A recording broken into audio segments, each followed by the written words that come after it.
સુરેન્દ્રનગરના લીંબડી હાઈવે પર રાહદારી યુવાન કાર સાથે અથડાતા યુવાનનું મોત થઈ ગયું। યુવાન મજૂરી કામ કરીને પરત ફરી રહ્યો હતો તે સમયે યુવાનનો અકસ્માત સર્જાયો। મૃતકને પીએમ અર્થે સાયલા સરકારી હોસ્પિટલ ખાતે ખસેડવામાં આવ્યો છે।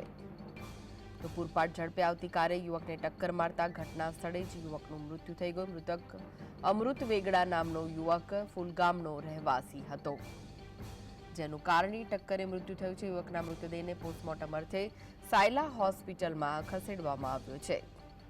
તો આ વિશે વધુ માહિતી માટે જોડાઈ ગયા છે સંવાદદાતા ફઝલ। ફઝલ, શું વધુ વિગતો?